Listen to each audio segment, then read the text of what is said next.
Alright, how we doing guys? Dino here from Fundamental Guitar.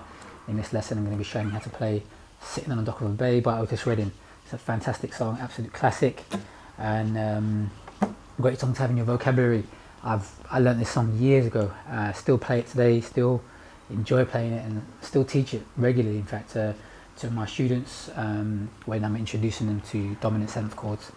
This is a song that I use. Got some really nice bluesy sounding chords in this song, and I'm going to be using a Yamaha F310 for this one. So it's a great beginner style guitar, really easy to play. It's got a bit of a twangy sound to it, but that suits the song. So let's have a listen to how it's going to sound, guys. I've got the chords and the song structure, everything you need in the description. There'll also be a link there to my website where you can download a free PDF for the song chart. So let's go with the verse.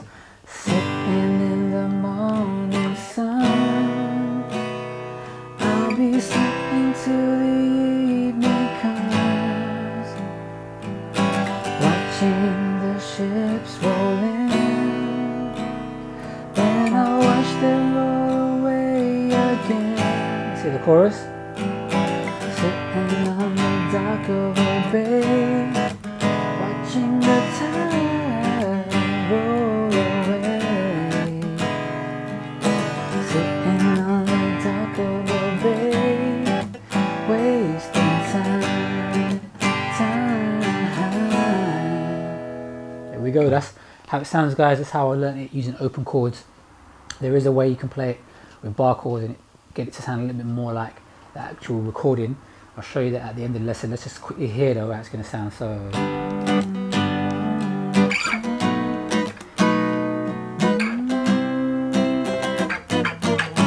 get that classic slide there with the bar chords. I'll show you a little bit of that at the end of the lesson as well. So let's go in with the chords we need for the verse. We're going to want a G, followed by a B7, and then a C, followed by A7. Okay, so it's those chords in that order, guys, and each chord is held for a bar.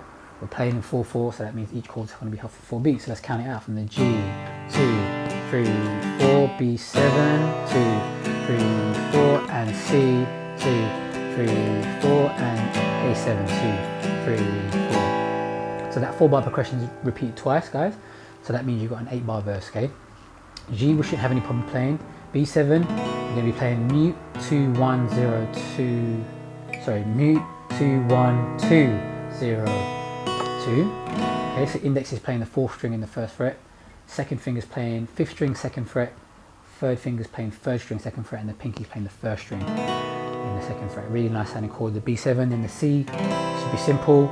And for A7, release the index and the 3rd finger, and now leave that 2nd finger there. Pivot round.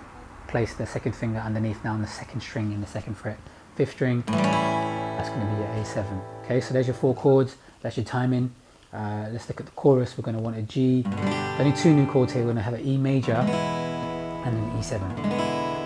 Okay, so it's going to go G, 2, 3, 4, E7, 2, 3, 4, and G, 2, 3, 4, E7, 2, 3, 4. That changes. G, 2, 3, 4, A7, 2, 3, 4, and G, 2, 3, 4, and on E major.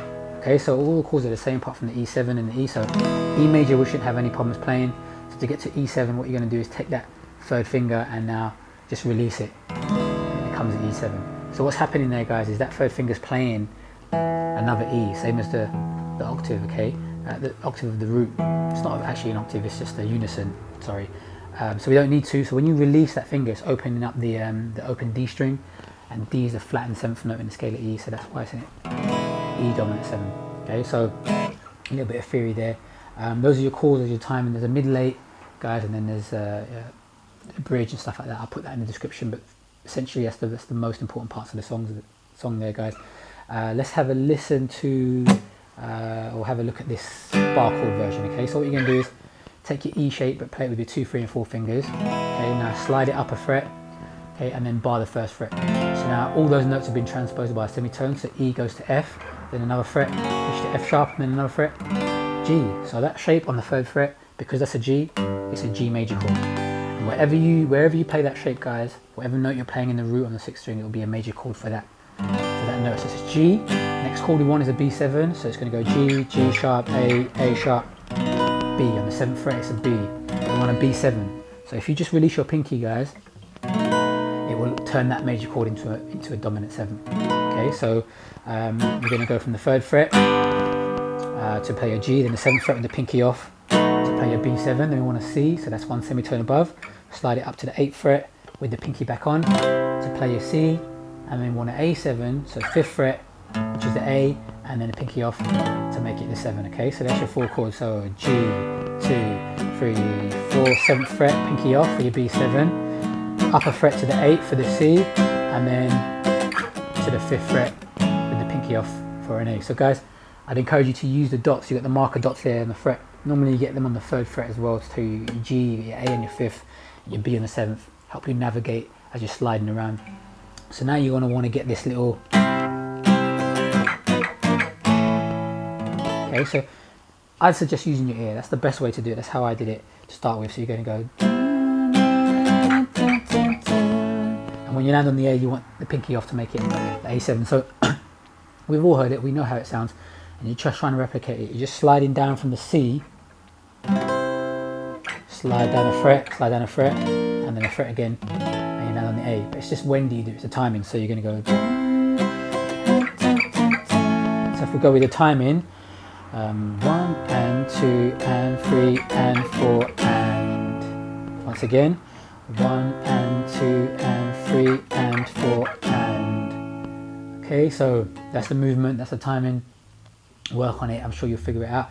Chorus, you just go from G, and then you take the index off and slide down to E with the pinky off for E7, G again, E7, and then you're going to go G to A7, which you know how to play, and then G down to A. Okay, so 2 ways to play it. Really great song. Hopefully you enjoyed learning it. Hopefully it all made sense. If you've got any questions, as always give me a shout, guys, and hopefully I shall see you again soon. Take care.